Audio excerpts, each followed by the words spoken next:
6천만 유로의 이적료다. 아, 싸다. 끝. 신발보다 싸다.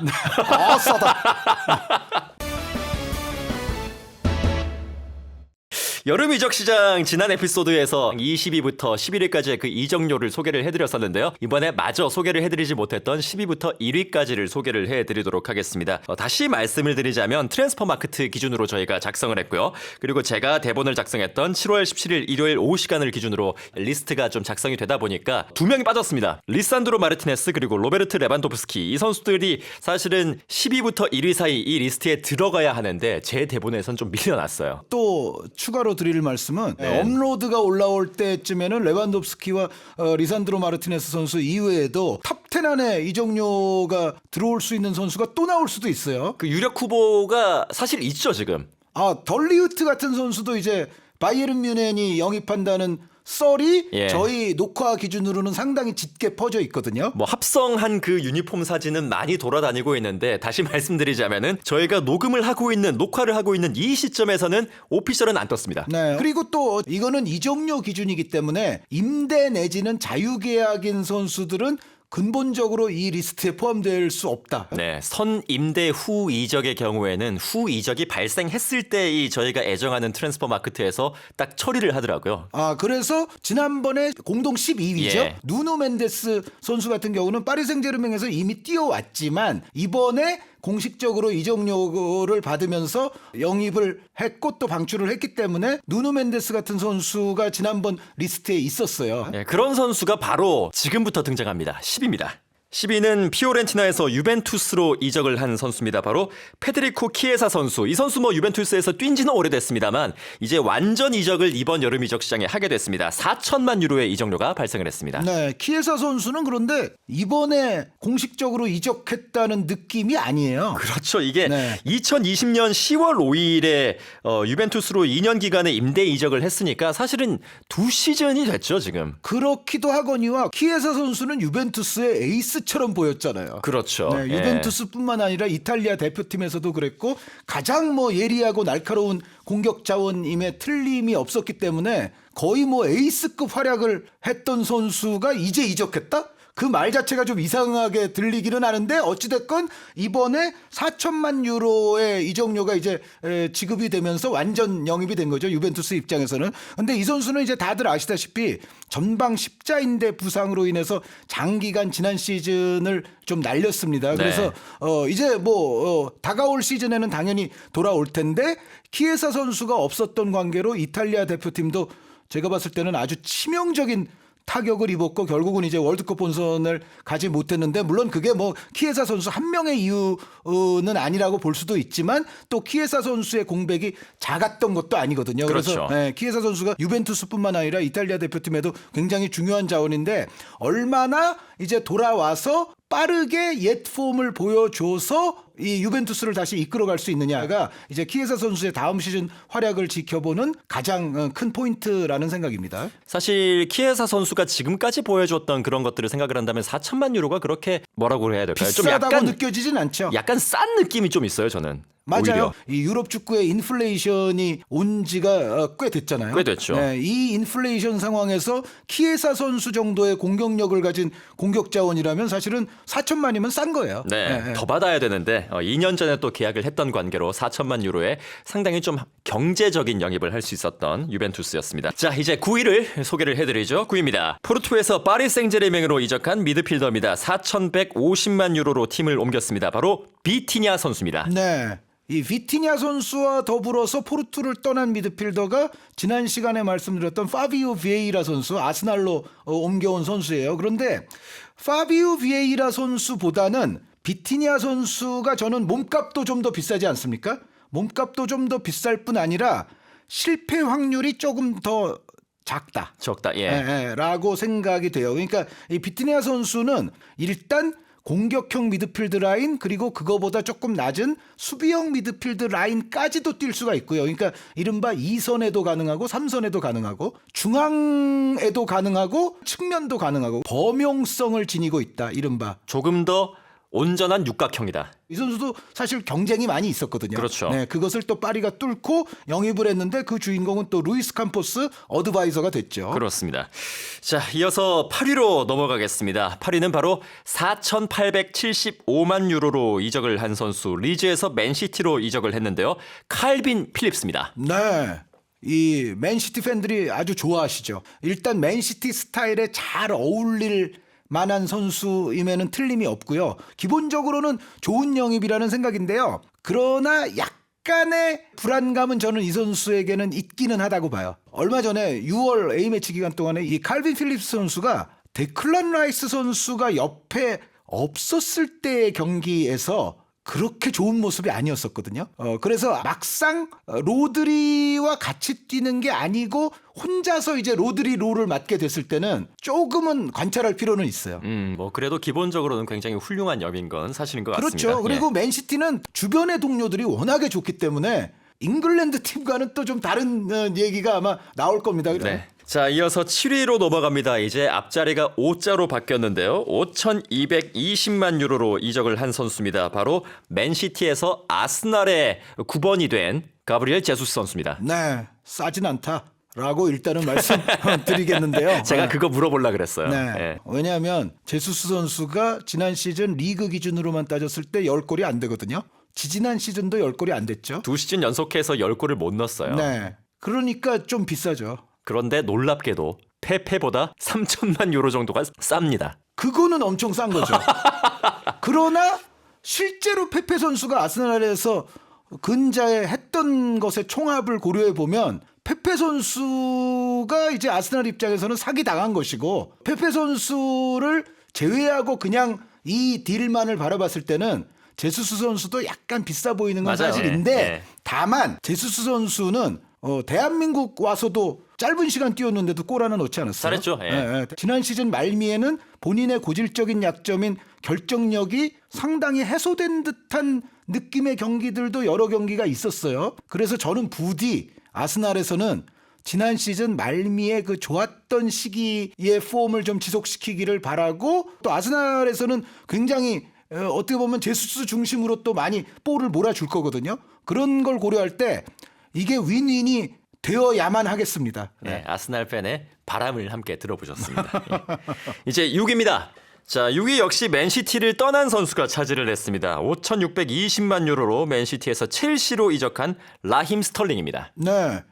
첼시는 측면 자원을 분명히 필요로 하는 팀이었기 때문에 스털링 선수가 뭐 매물로 나와 첼시 입장에서는 충분히 할 만한 영입인 건 맞아요. 근데 다만 지난 시즌 뭔가 확실하게 공격 포인트를 해주는 선수가 너무 부족했던 게 사실이잖아요. 루카쿠도 아니고 네. 베르너도 아니고. 물론 하베르츠 예. 선수는 분전을 했죠. 예. 그러니까 어떻게 보면 마운트와 하베르츠로 끌어갔다고 해도 과언이 아닌데 스털링 선수도 제수스 선수와 약간 유사한 결점을 분명히 안고 있습니다. 결정력이죠. 네. 예. 아주 결정적인 상황에서 이른바 우주 대폭발 슛이 날아가거나 뭐 이제 그런 경우들이 있는 선수잖아요. 그런데 그런 찬스를 이제 첼시에서는 조금 더 확률 높게 공격 포인트로 바꿔놓을 수 있어야만이 첼시 팬들과 이 이적료의 기대치에 부응하는 결과가 되겠죠. 네, 과연 첼시로 옮겨서 또 스털링 선수가 다시 살아날 수 있을지 다음 시즌이 또 기대가 됩니다. 이제 5위입니다. 5위 역시 또 측면 공격수가 차지를 했네요. 5,800만 유로로 리즈에서 바르셀로나로 이적을 한 하피냐 선수입니다. 네. 바르셀로나는 요즘 또 돈 쓰는 거 보면은요. 그 난관에 빠졌던 것에 의한 교훈이 별로 없는 것 같아요. 인터밀란에 광팬인 제 후배가 있는데 물어보더라고요. 아니 바르셀로나는 도대체 돈이 어디서 나가지고 하피냐도 데리고 오고 레반도프스키도 데려오고 둘 합치면 이제 1억이 넘는데 이걸 어떻게 데려왔냐. 그리고 저희 녹화 기준으로는 모르겠습니다만 여기에 또 쥐일 쿤데 선수를 계속 노리고 있죠. 네. 물론 이제 이건 있습니다. 바르셀로나가 최근에 구단의 여러 가지 유형의 자산들을 많이 팔았습니다. 뭐 TV 중계권이라든지 구장 명명권이라든지 뭐 팔 수 있는 것들은 다 현금화를 하는 것 같습니다. 그렇습니다. 그 결과가 결국은 지금의 또 폭풍 영입이랄지 이제 그쪽으로 이어지고는 있습니다만 그럼에도 제가 아까 처음에 드렸던 말씀은 아주 어려웠던 시절에서 너무 또 아주 급속도로 다시 한번 영광의 재현을 노리는 아주 초스피드의 상승을 꿈꾸면서 지금 또 엄청난 영입을 하는 것이 이게 또 약간이라도 여러 곳에서 삐끗삐끗하는 일이 일어나면 과연 어찌 될까라는 또 근심이나 우려도 안 할 수는 없거든요. 하피냐 선수는 어찌됐건 제 생각에는 차비 감독이 적절히만 써주면 실패 확률은 매우 낮다. 그런데 요거 하나는 제가 느끼긴 했어요. 하피냐 선수도 그렇고 레반도프스키 선수도 그렇고 바르셀로나를 오고 싶어하는 선수들은 여전히 유럽 전역에 많다. 그래서 첼시 팬들의 속이 새까맣게 타들어갔었죠. 네. 자, 똑같이 5위입니다. 공동 5위입니다. 히샤를리송 선수도 에버튼에서 토트넘으로 5,800만 유로로 옮겼습니다. 네, 히샬리송 선수도 노리는 클럽들이 꽤 많이 있었고요. 또 그 EPL 안에서의 이적이기 때문에 제 생각에는 이 액수는 좀 비싸긴 하거든요. 네. EPL에서 EPL로 갈 때는 이게 또 더 비싸질 수밖에 없어요. 프리미엄이 더블로 붙죠. 네. 네. 또 히샬리송 선수가 현재 보여주는 폼 자체는 좋은 편이고 그럼에도 불구하고 뭐 히샬리송 선수가 약간 약점은 있죠. 여전히 안 긁히는 날, 투박한 날은 또 한없이 좀 투박하고 뭔가 결정력도 제대로 터지지 않고 이런 기복이라든가 불안감은 좀 있지만 그래도 지난 시즌 에버튼을 구해내는 과정에서 보여줬던 폼이랄지 여기에 이제 히샬리송 선수가 있음으로 해서 토트넘 입장에서는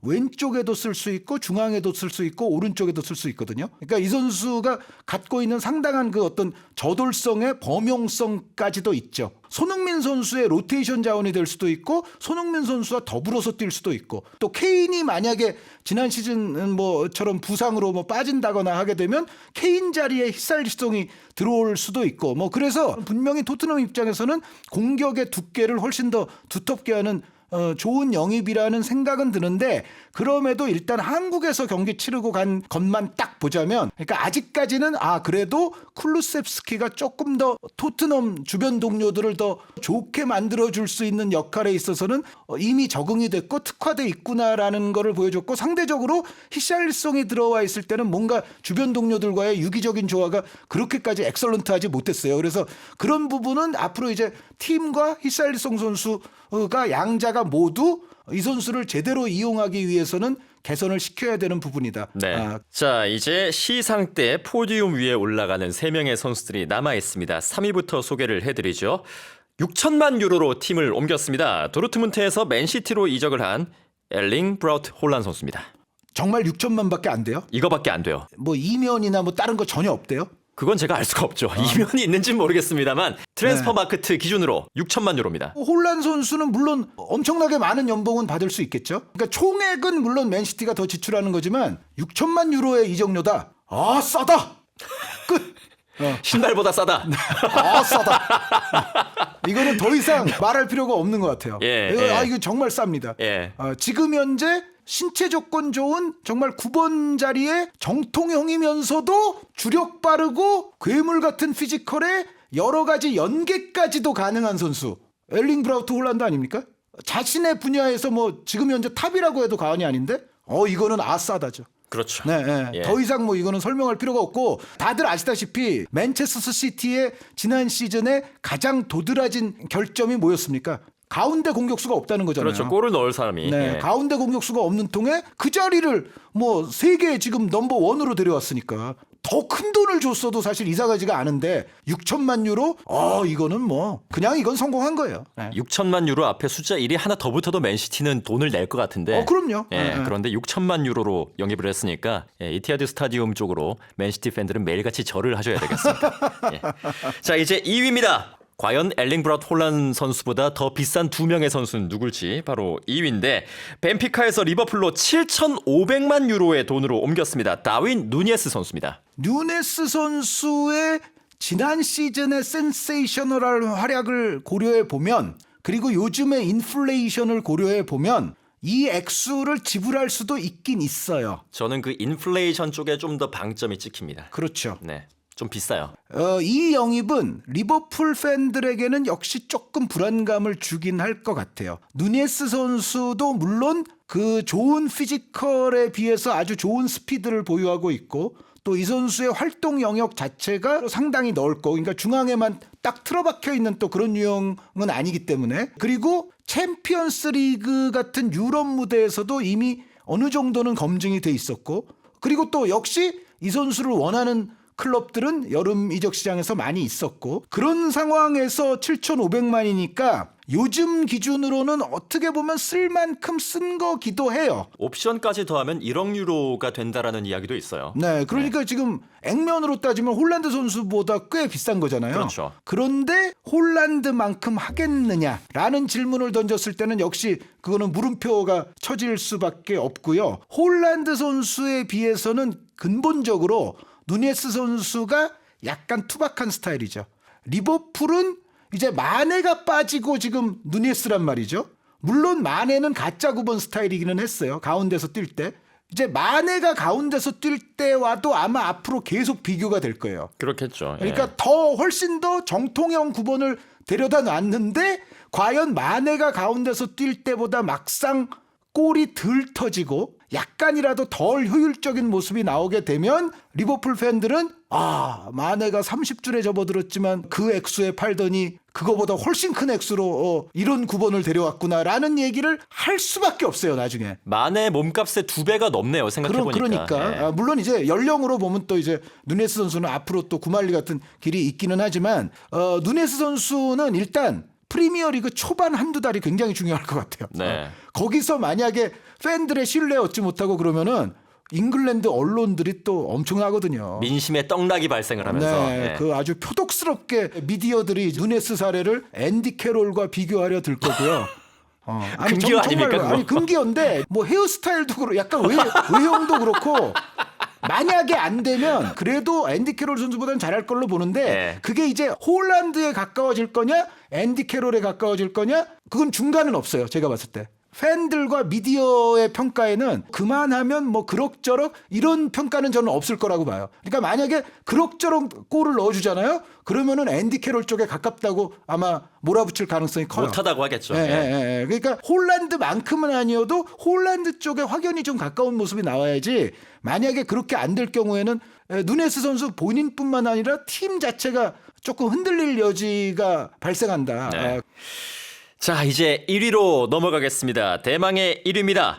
모나코에서 레알 마드리드로 이적을 했습니다. 무려 8천만 유로의 유니폼을 바꿔 입은 오렐리엥 추아메니 선수입니다. 네, 포르투, 릴, 모나코 이런 팀들은 정말 그 돈 다 어디에 쌓아놓고 있는 거죠? 어김없이 이번에도 또 등장을 하고 있습니다. 그러니까요. 근데 그 액수를 다 뭐 선수를 사지도 않잖아요. 이런 그렇죠. 클럽들은. 어딘가 금고가 있는 것 같아요. 스위스를 파야 됩니다. 네, 뭔가 어딘가 있는 것 같은데 어쨌든 이 추아메니 선수의 경우에는 액수 자체로만 보면 비싸게 느껴지는 건 사실이에요. 그냥 액면가로만 따졌을 때는 한 2천만 유로 정도는 조금 비싸게 산 거 아닌가. 네. 그러니까 6천만 정도였으면 그래도 좀 더 수긍할 수 있는데 8천만은 분명히 비싼 건 사실이거든요. 저도 동의합니다. 그런데 저는 그럼에도 불구하고 이 선수가 장기적으로는 저는 이 8천만 값을 할 가능성이 더 크다고 봅니다.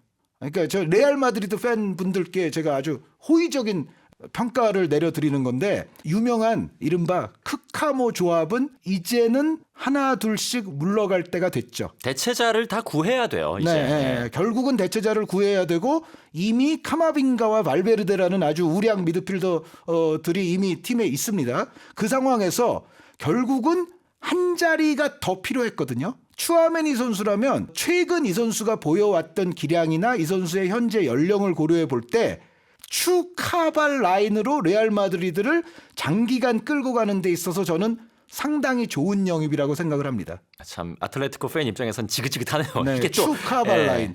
크카모와는 약간은 성향과 스타일은 조금 다를 거예요. 그럼에도 어쨌든 추카발이 보여줄 그 조화와 각각의 장점들의 그 어울림은 제가 봤을 때는 상당히 괜찮은 것이 될 수가 있거든요. 저도 그 미래가 머릿속에 그려지는 것 같아가지고 약간 좀 굉장히 우려스럽긴 한데 분명히 레알 마드리드는 엄청난 영입을 했다고 저도 생각합니다. 네, 그러니까 추아메니 선수에게 한 가지 레알 팬분들이 조금 걱정하시는 대목은 이 선수가 생각보다는 수비력이 조금 약할 수 있다. 그러니까 오히려 온더볼 재간이라든가 양발 슈팅 능력이라든가 그런 게 좋기 때문에 공격하겠다고 막 올라가다가 오히려 이제 수비 공간 비워두고 이제 그런 경우가 발생할까봐 걱정을 하시지만 제 생각에는 또 카세미르라는 당장 보고 배울 수 있는 튜터가 있고 저는 그리고 이 선수가 또 지니고 있는 기본 피지컬이나 이런 측면에 있어서 수비 의식을 앞으로 조금씩 더 발전시켜 가면 충분히 잘할 포텐셜을 갖고 있고 거기에 다른 재간이 또 좋기 때문에 다방면으로 또 활용이 충분히 가능한 선수예요. 그리고 또 발베르데나 카마빈가도 수비를 안 하는 선수들이 아니잖아요. 그렇죠. 그러니까 나중에 이제 추카발 라인이 본격적으로 가동이 될 때 아마 추아메니의 수비가 약간 부족하다고 느끼는 대목은 발베르데나 카마빈가가 또 조금 다 메워줄 수가 있기 때문에 제가 봤을 때는 이 세 명의 조합을 고려하면 당장의 8천만 원 좀 비싼 느낌이지만 장기적으로 보면 팀에 꼭 필요한 영입이 될 확률이 저는 높은 쪽으로 걸고 싶어요. 네. 네. 얼마 전에 제가 윤정현 캐스터를 만났는데 네네. 다음 시즌 우승 어디가 할 것 같아요? 하고 물어보길래 또 레알이 할 것 같다 라고 전 대답했습니다. 오, 레반도프스키 선수가 동의할까요? 바르셀로나로 오고 싶어 했던 그 일성이 이거 아닙니까? 바르셀로나에 다시 영광을 가져다 놓겠소, 내가. 다들 영광을 가져다 놓고 싶어 하죠. 자, 한준희 소준일의 축구 오늘은 22-23 시즌 여름 이적 시장 이적료 10위부터 1위까지를 소개해 드렸습니다. 한준희 소준일의 축구 EBS FM 오디오 천국 그리고 EBS의 오디오 구독 서비스 오디오 이지식에서 함께 하실 수 있습니다. 여러분의 많은 구독과 좋아요까지 부탁드리겠습니다. 지금까지 저는 스포츠 아나운서 소준일 그리고 한준희 축구 해설위원과 함께했습니다. 수고하셨습니다. 네, 감사합니다. 유튜브